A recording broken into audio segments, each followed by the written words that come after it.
Okay, hello everyone. How y'all doing?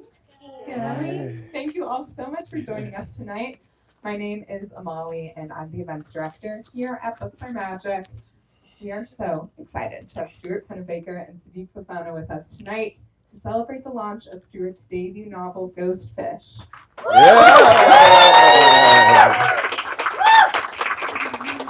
Which, as I'm sure you all know, is a tender, heartfelt story of one young woman's journey into the chaos of New York City, away from her coastal southern hometown, where her younger sister recently died by drowning.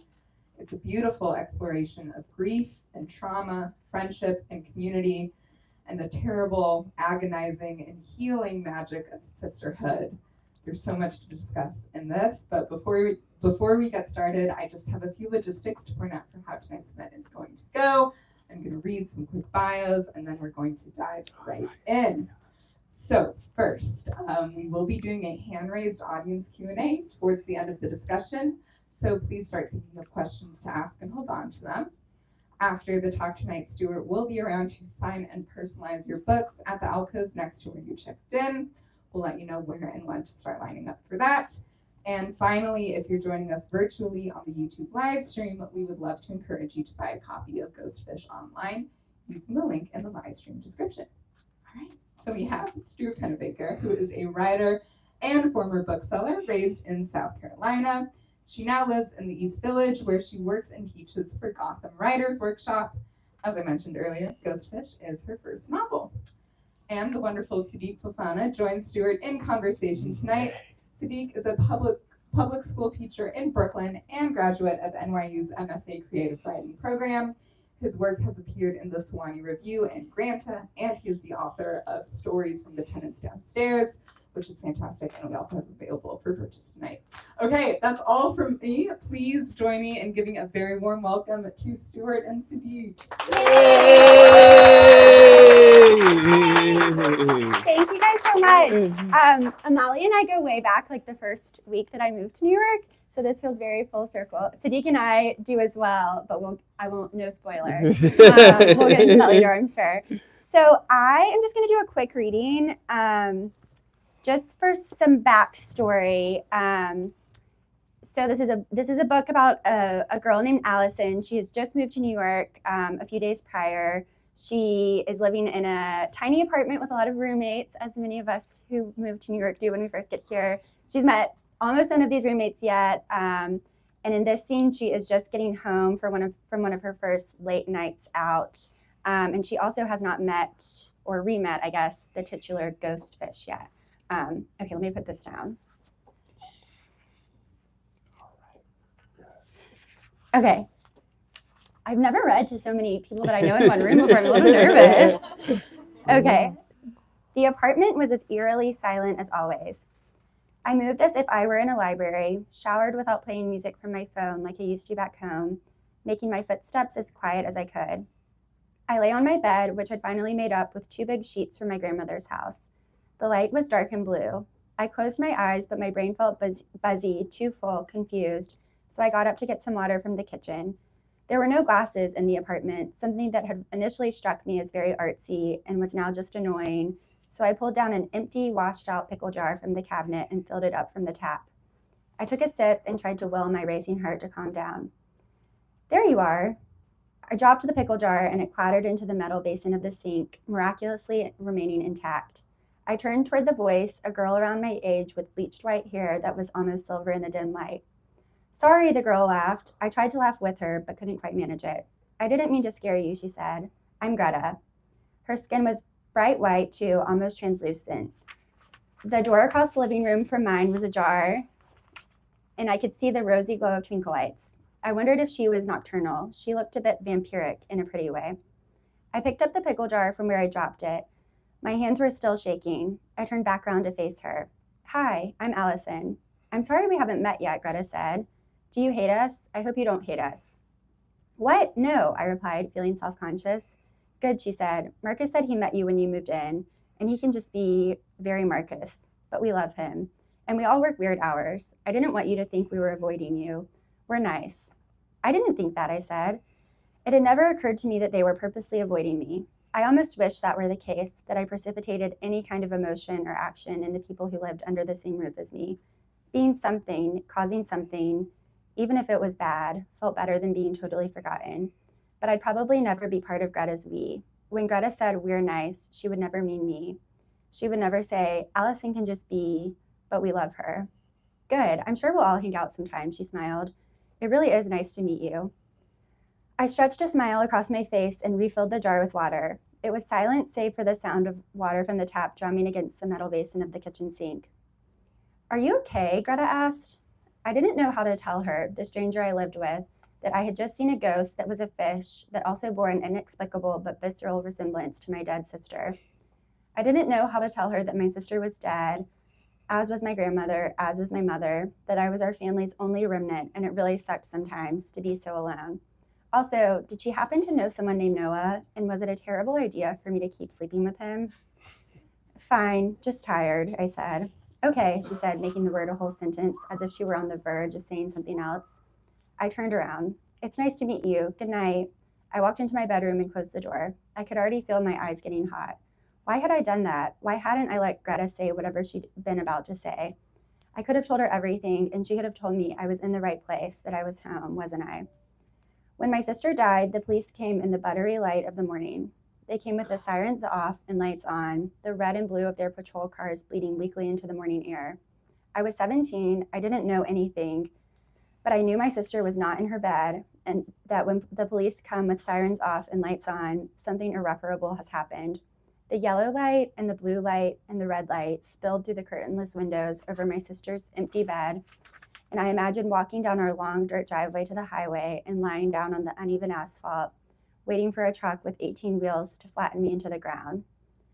I knew that would hurt less than sirens off, lights on, men with guns at their hips and mouths puckered with pretend sympathy. The knock at the door, the sound of dread, the slow shuffle of my grandmother's bare feet. I squeezed my eyes shut so hard a tear spilled out of my right eye, the eye closer to my sister's bed. I got up, my body heavy and unreal, and turned down the hall. My grandmother was opening the screen door. Two men were speaking, words drifting toward me. Late last night, party, ocean, nobody knows. Found her, floating. The word floating felt like it had been flung across the room and down my throat. I ran for the kitchen and threw up in the sink. I heard my grandmother say, "Thank you, officers," and I hated her for that. I turned on the tap, watched my bile spiral down the drain. Although our mother had died when we were young, I hadn't spent much time considering the actual physical reality of death until that very moment. My hand did not look real. My sister would never use the sink again, never turn the tap on to fill up a glass of water. My sister no longer needed a glass of water.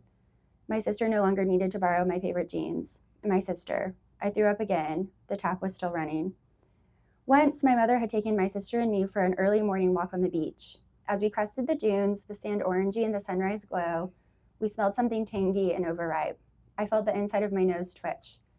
Hundreds of horseshoe crabs dotted the shore. They were eerily still, their spiny tails askew. Oh, how sad, my mother said. They're dead.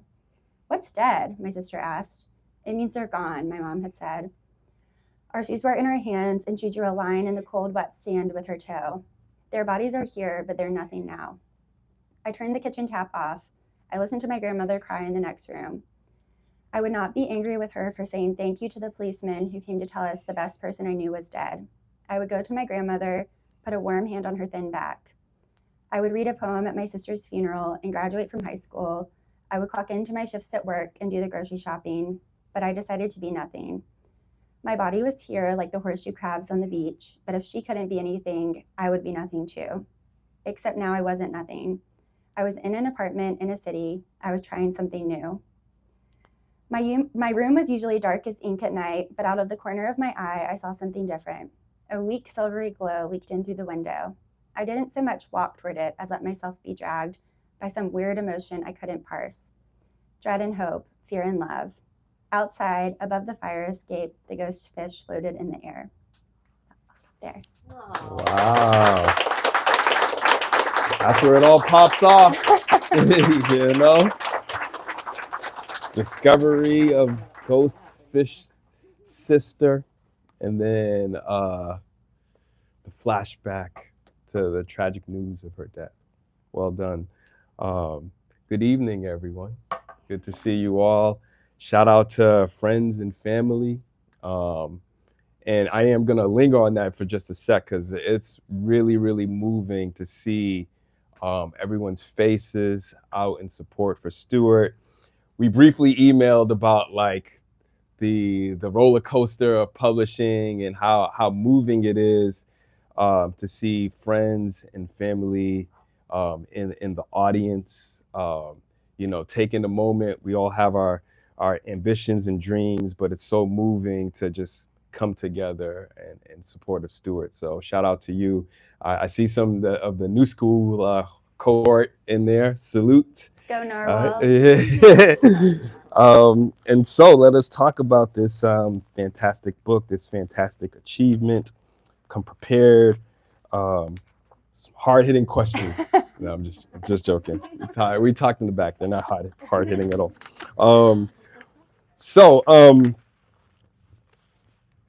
Your debut novel, you seem to be writing in this burgeoning tradition of the 20-something coming of age, coming into the big city, trying to find one's way. And we see this in lots of our share of novels and TV shows. We see it in Girls, Lena Dunham. We see it in Emma Cline's work, Sally Rooney, Sweet Bitter. And you seem to be writing in that tradition, but you do something very different in that in none of those works do we see magical realism. There isn't like a magical element. So tell us what guided you to the decision of, you know, writing in that tradition, but then putting your spin on it. Yeah, I love this question so much because I don't think I set out to write a coming of age novel. But when we were talking about this earlier, like the Sally Rooneys, the Lena Dunhams, I mean, huge compliment to use those names in the same sentence as this book. I think those are some of the works of art that I taught myself how to write with. Like before, I've always found dialogue tricky, which I'm sure we talked about back when we were at the New School. But like Sweet Bitter was one of the books that I think I used to teach myself how to write. And I remember I went through that book and highlighted every instance of dialogue just so I could like see on the page how much dialogue was used and how it was kind of like placed. So I don't think I like intentionally was writing a coming of age book. I think it makes sense that so much of what I love kind of falls in that category. I also think what coming of age is kind of changing a little bit. I mean, I think we kind of, a lot of us kind of come of age when we're 18 and we're adults and kind of setting off in the world. But then when you're 22 and graduating from college, you kind of come of age again. Allison, of course, doesn't go to college, which was important to me. I wanted to kind of give her the chance to move through the world and feel like she was making up rules for herself. But she's still kind of that age when you're, you know, you've been an adult for a little while, but you're in a new city, making up new rules for yourself, trying new things. So I'm pleased it kind of became that coming of age story. I think that was fun to work on and fun to think about kind of as we were shaping the characters. I see. Did you come up with the concept of like a ghost fish from the very, very beginning, or was that like a little extra oomph that you threw in there? I love this question. That was definitely an extra oomph. I think I was working in a restaurant when I started writing this book. I was actually working on something different.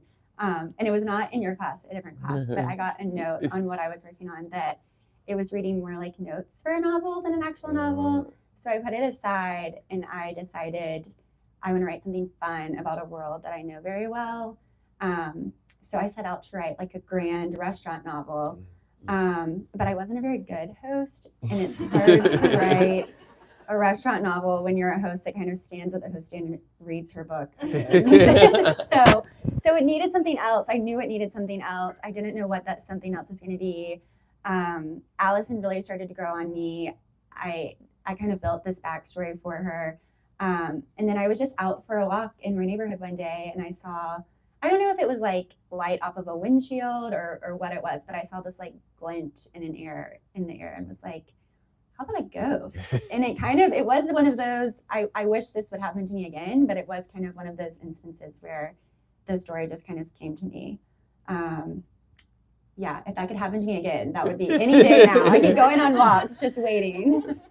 Yes, and here we are between book covers here.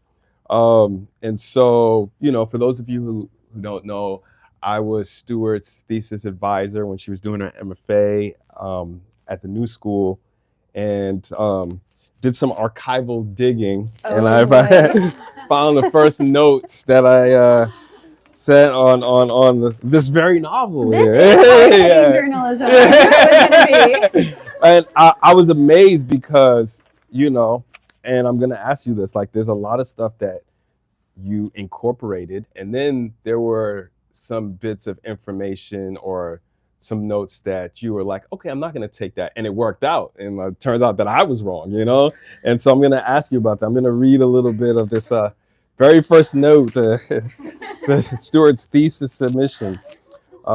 Hey, Stuart.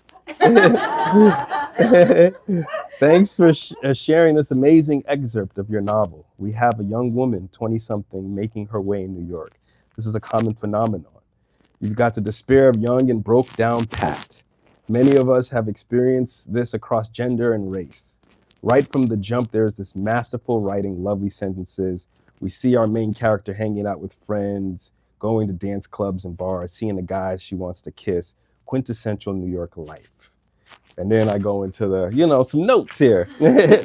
I think the main thing to look at is the narrator and her sister, who has become a ghost hovering over her in the form of a fish. Super interesting. The thing is, the first couple of pages root us in realism. And so if the story is going to center around the main character, her sister's supernatural form, then we should have hints from the first chapter that this is a supernatural story, which you did, and like, and when we're introduced to the sister, we don't know if she's a ghost or a real fish or a fish ghost. And again, the clarity is there. So how did the sister get like this? Did she die tragically? And again, in that reading, you did that. And so, I'm not going to read the whole thing, but I was amazed at how much you incorporated. And then, later on, there was a note where I was like, maybe you should give the sister a name, but you did it so well in that, like, you keep her nameless all the way up until to the end, which I thought worked really well. And I was like, oh, I was wrong. So how did you decide, how did you go about seeing what you would keep, what you would tailor, which advice you would take, which advice you would put to the side? I love this question. I think what I should say first is that I have a very smart agent named Christopher and a very smart editor named Morgan and a very smart thesis advisor named Sidik, who gave me, all of whom gave me very smart feedback in very gentle ways. So I think I just did a lot of thinking and maybe even like just in the back of my head walking around, not even knowing I was thinking about it. But I think what kind of made it all start to come together is that someone at some point was like, you have to have some rules for this ghost. There have to be some things that you decide that you stick to. So what we decided is that the ghost was going to be something only Allison could see. I think I went back and forth on that. I think I kept it kind of ambiguous. I kind of wanted it to be ambiguous, but we finally made the decision that this ghost would just be Allison's, and the ghost also wouldn't talk in the way that other people talk.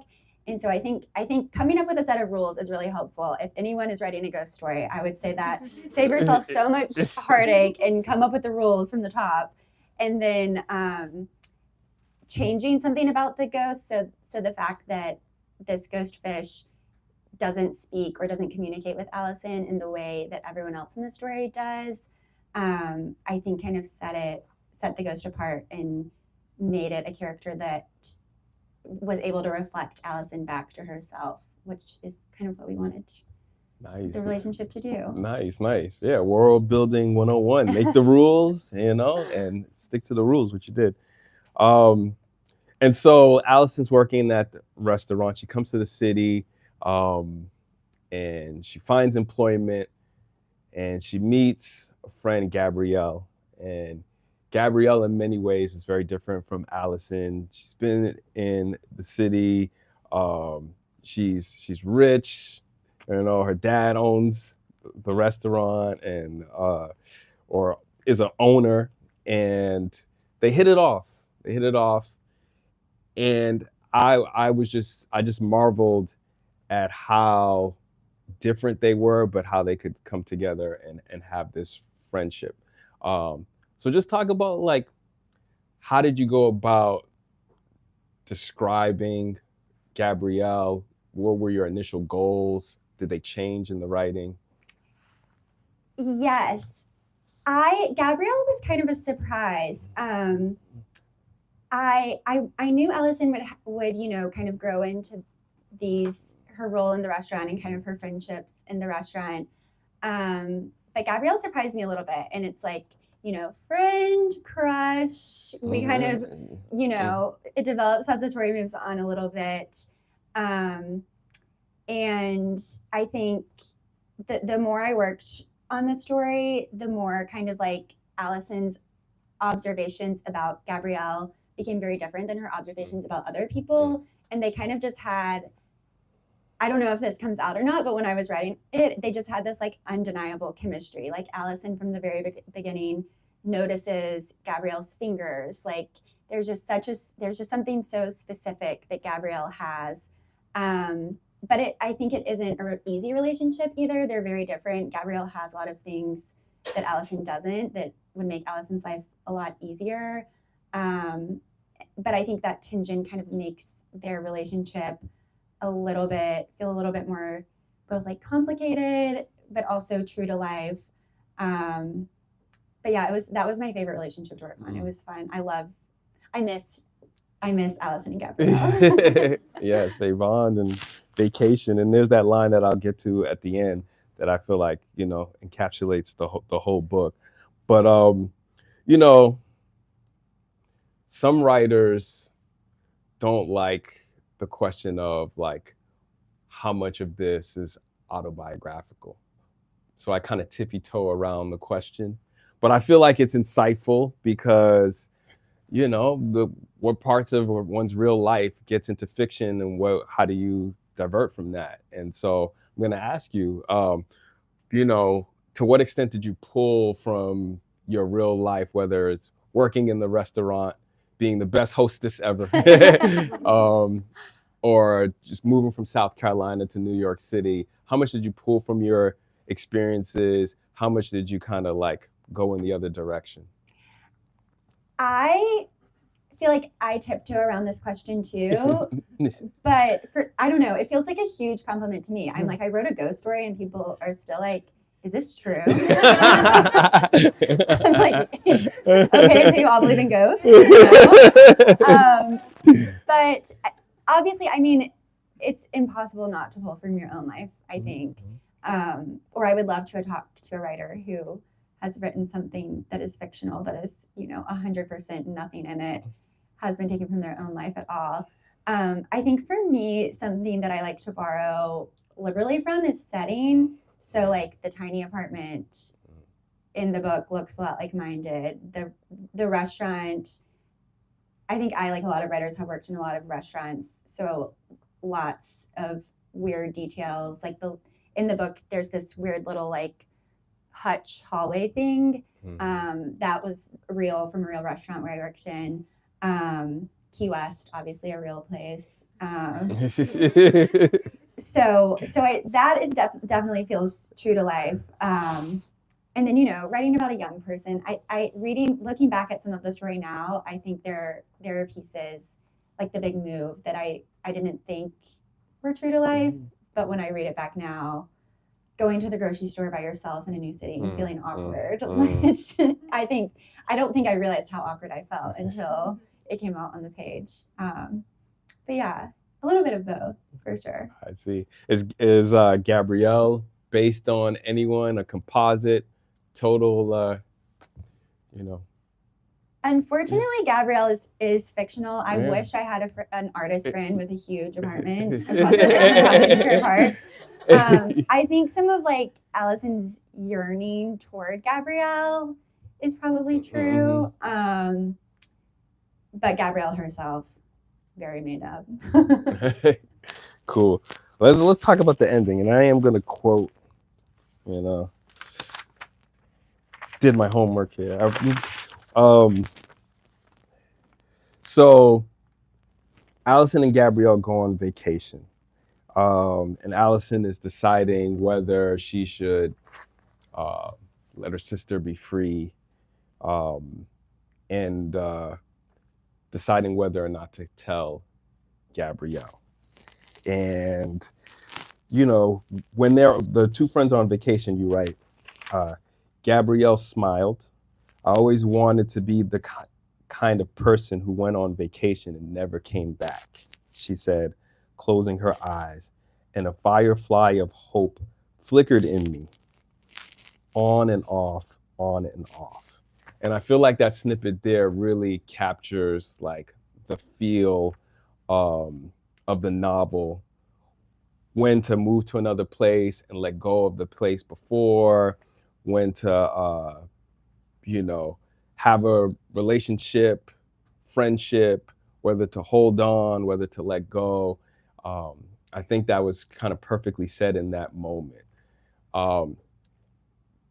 But that ending, like, talk about the tension you build up, the whether to tell, you know, apparently going through security at an airport with with a ghost fish is can be very difficult for the transporter. And so, yeah, tell us about how you just charged it with so many angles of tension and interesting tidbits there. Yeah, I think the second part was maybe, and I could be wrong about this, but I think it's the part we did the least work on. Like the Florida part just felt a little stranger, but it just came and was there. I obviously wanted Allison to change. I wanted her to, you know, start being able to trust another person who is Gabrielle, and tell her about her sister, which is a huge thing for her.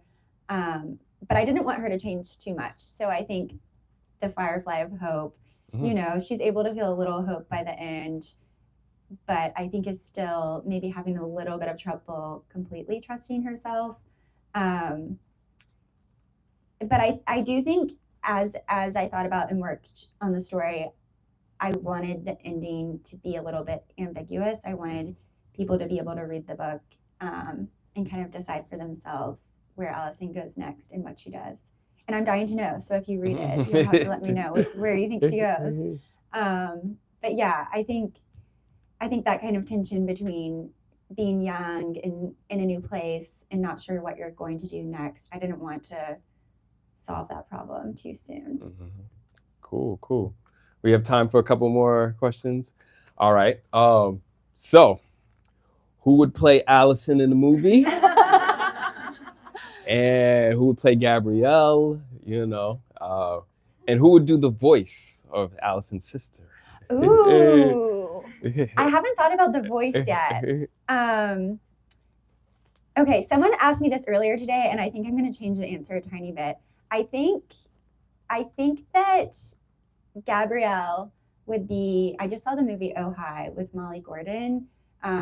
She's the beautiful girl in The Bear who's the doctor. Oh. I just want to meet her, so I think she should be Gabrielle.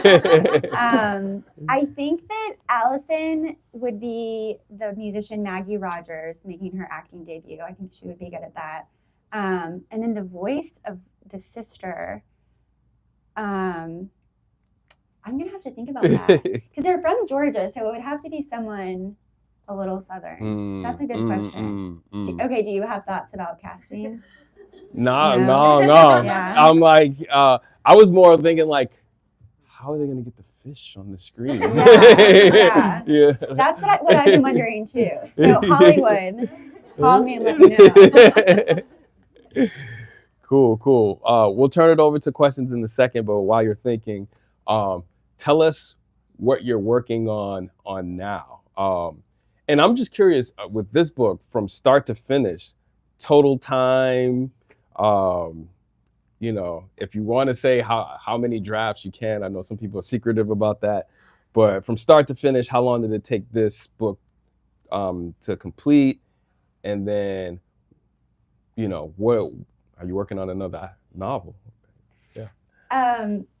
Yes. So I'll start with how long the book took, which I kind of hate saying this, but it comes with some caveats, which is that I was working in a restaurant and quit my job kind of when I had half of a draft. So I think all told, it only took like 5 months to write the first draft, but I did quit my job and like moved to this tiny apartment in France for a month that had no air conditioning. So I think I was like motivated to get out of the hot apartment and be finished with it. And then that being said, I think it took like 5 or 6 drafts. I mean, we worked on it for a long time. So probably from start to completely finished, everything corrected and ready to go, probably like, I mean, 2.5 years. So it takes some time. This is my first novel, so I don't know if I don't imagine I will ever write anything this quickly again. And I love my job now, and I will not quit it ever. But yeah, editing is hard.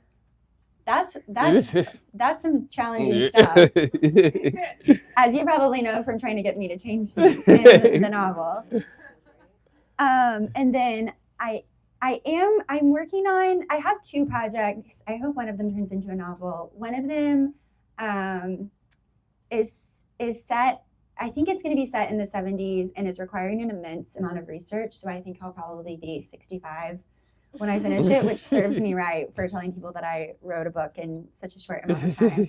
And then I'm working on something else that's just kind of like a fun work on this when you are feeling stuck on the other thing project. That's turned in kind of to a road trip novel. So we'll see. I don't know. Nice, I hate saying this, and I feel like I'm jinxing all of it right now. But there is some new stuff in the works. Nice. Well, you know, I'm going to turn it over to questions. Congratulations on the book. Just one thing. It's been a privilege and a blessing to lead workshops and teach at the New School, because I'm in constant contact and communication with just talented people and talented writers. And, you know, there's some consistencies, especially when it comes to like thesis students. And with you, the talent was there, and then you were very regimented. You had your chapters ready, like major deadlines, and people think it's a lot about the talent is definitely important, but then just the like regular work is even more important, I think. So congrats to you. Thank you.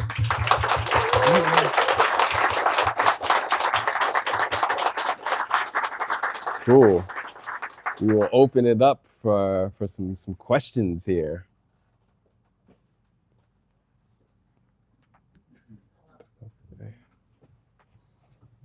Yeah. Hi, I'm Alex, and it's a very character-driven novel. I've read it; it's great, and I'm fairly impatient reader, but it really pulled me along. The story did, like it was kind of page-turning for me, and I'm wondering, did you put any thought into making that happen? You spoke about tension before, like how do we make this increasingly more and more interesting? How do we keep them turning page? Did you think about that, or did it just happen? Yeah, so the question is, I'm doing this for the gram, repeating the question. So yeah, how'd you keep the pages turning? How do you keep the tension there? Yeah, that is a great question. I don't think that's something I thought about during the first draft, but then something that I think I ran into with you, and then when I was working on it with my agent and then my editor, was the sequence of the novel. It just, something was not quite clicking, especially in the beginning. So we reordered it a little bit. I think in the first draft, the ghost fish was there right off the bat. That was a little too page turny. And then in a later draft, the ghost fish wasn't there until like much later. That also was not page turnery enough. So I think just thinking a little bit about the sequence of events. That's also the hardest thing to change, because then you're like, it's like a pile of dominoes. You change one thing and you have to fix so many other things. But I'm glad that it feels page turnery. And I'm glad we spent the time really thinking about the sequence. Beginnings are hard. Yeah. It's like spinning the coin and getting it to spin on its own. Yeah. Totally. Yeah. Yes. Hey, I just want to pay you a compliment, and I'm going to do it in 2 layers. I've never met you, and I've not read the book. I've just heard it, and now I'm going to buy it. Yay. Ooh.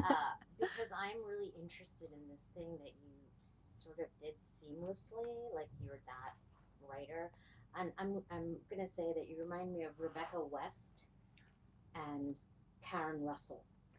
Both of, but in a millennial hostessy way, with a laden jar of ghost electricity fish. So like very different, but also neighbors. And the thing, I just want to read this thing from Rebecca West, where she writes, "But I too have watched people I love in the dusk." So like, I have no idea what's happening with your character and the sister. Is it her sister? I guess there's horseshoes. But the way you write about the known unknown feels sibling to me. I have a way into you, and that is hard as hell, because I'm in writing school too. Ooh. Yay. Ooh. We'll have to talk about writing school later. Oh my gosh, because I'm wearing mascara. That is a huge compliment. So a little bit, we were talking a little bit about Karen Russell, and just kind of huge compliment, and kind of the known unknown. And I'm glad you brought that up. I think this has been a hard book to talk about at a party, because saying it's a book about a ghost fish in a pickle jar, I think sounds a little bit like, oh, cute. And I didn't want it to be cute. I wanted it to be moving. I wanted it to be about grief. I feel like my agent trusted me a lot to let me write a book about a girl whose entire family is dead. That's one of those things that people are usually like, that's too much. You can't have that much tragedy in one book. But I think that was one thing I did feel confident about, is that I don't know if it's like the growing up in the South, where storytelling is like a huge tradition and it's also a very complicated place, or just loving so much writing that has that kind of dark edge to it. But I knew that there was kind of a vein of this like very specific loneliness and grief that I thought I could get into a book, and I'm glad that you felt like you got that from the passage. So thank you so much. Yeah, it's like West Village Gothic. Thank you. Ooh, I'm gonna write that down. New genre invention there. Yes. No. Cool. All right. Yes, Kevin. Very excited to read this. And I was just curious if you could talk about like place, because I am curious about like the whole like moving to the city thing. How do you make the places seem different? Like, what are like some of like the things you could do about making like the city like like Allison's city, like make it like a specific place that people live rather than just kind of like a big city, That's a great question. So the question was, how do you make such a big city feel specific, I guess? How do you write about place? I was very careful about writing about New York. I have not lived here my whole life, and there are many, many people who have lived here much longer than me that know it way better than I do, and that are probably maybe mad about the way I described certain corners. And I hope they'll come tell me what I messed up afterward. But I picked a neighborhood, which I think helped, which is the East Village, which is a neighborhood that I lived in when I first moved here and live in again now, and just adore. And there's an incredible history of writers and artists in the East Village. If you haven't been to Tompkins Square Library, it's one of the best places in the world. And you will always meet a cool local that's lived in the East Village forever. So I think kind of shrinking the city down and focusing on one spot made it feel a little bit more doable. And then I will say that they're kind of local haunts that they go to. Like there's a bar that they go to after work. Obviously the restaurant. They're all fictionalized places. I didn't use real bars or restaurants. And they were, the 2 or 3 places that I went quite often. I think I pulled from those. So I did not want to try to tackle the entire city. I would never do that. There are other people who write lovely books about the whole city who know it much better than I do. But it is an East Village book, and I love the East Village so much, and I hope that comes through. Nice. All right. Yeah, I see you. Congrats, Stuart. Amazing. You had said the dialogue is something you always struggle with. I was wondering if there were parts of the book that just were just there and accessible to you, just kind of came out of you. Yeah, thank you, Richard. The question was that I mentioned that dialogue was tricky for me, and if there were any places where the dialogue was not tricky.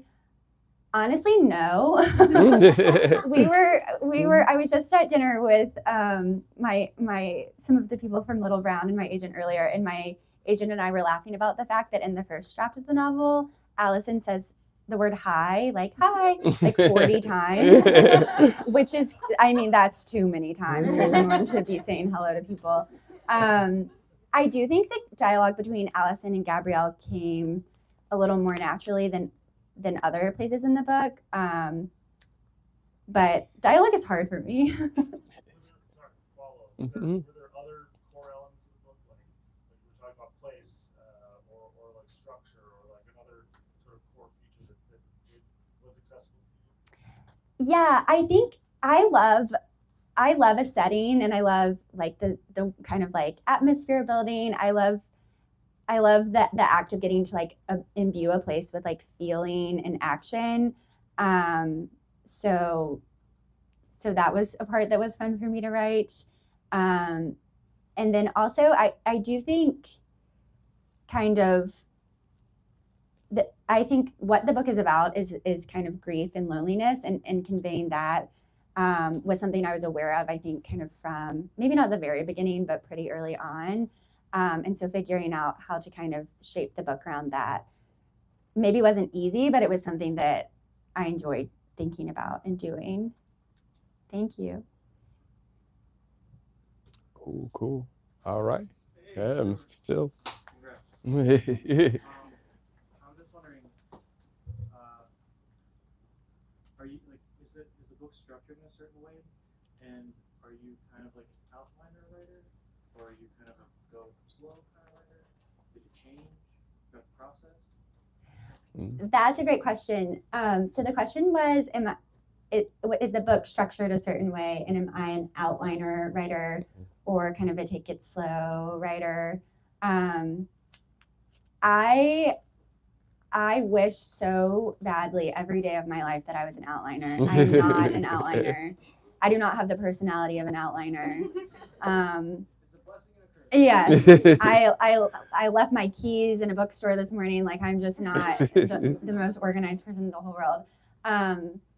So I think I'm a first draft is my outline kind of writer, which just means that I write very, very messy, very quickly. I try not to, especially in the first draft, I really try not to like think too hard.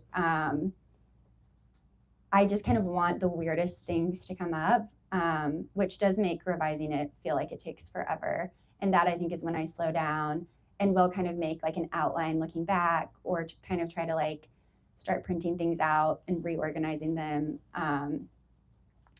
So that being said, there wasn't really like a structure at the outset, but I knew I didn't want to have like I knew I wanted it to be on the shorter side, and kind of, there's not like a traditional chapter structure. It's like a part 1 and part 2. And I kind of wanted that dramatic like pivot. And I was happy that we got to keep it that way. Yeah. But if you have tips on outlining, I would love to hear them. Well, it seems like you're the type you let the story surprise you, which could lead you to great places. One more question. You got time for one more question? The pressure's on. Oh, all right. Here we go. You mentioned when you went for a walk in saw a reflection that kind of inspired the ghosts. How often are you like activating the sponge to like get inspiration versus setting a boundary or just like letting life happen without trying to interpret it into your stories? That's a great question. So the question was I said earlier that I mentioned that I was out for a walk and kind of saw this glint or shadow, and how often am I walking around and kind of as a sponge collecting things, and if I turn that off or kind of am able to set a boundary, I think part of kind of writing my first book and wanting to grow as a writer is that I've started noticing when I'm able to do that, like when I'm able to have this moment of observation or these moments of kind of letting things around me surprise me. So I'll do things. I'll try to sit in the park and just write and kind of see what's going on. I will kind of try to be aware of things. There's a great class at Gotham Writers Workshop called The Writer's Mind that kind of teaches you how to do stuff, plugging my employer. So there's tricks you can do to kind of get yourself into that place. But I do think it's an element of surprise thing. I think it's always the best when I'm not expecting it. It hasn't really happened that fully since I wrote this book, so it's not something I'm that good at activating, but hopefully, we all stay open and wait for good things to come. So yeah, thank you guys so much for these great questions. Yeah. Yay. Congrats, Stuart. Proud of you. Thank you so much. Steve. Thank you. Everyone keep it going for Stuart and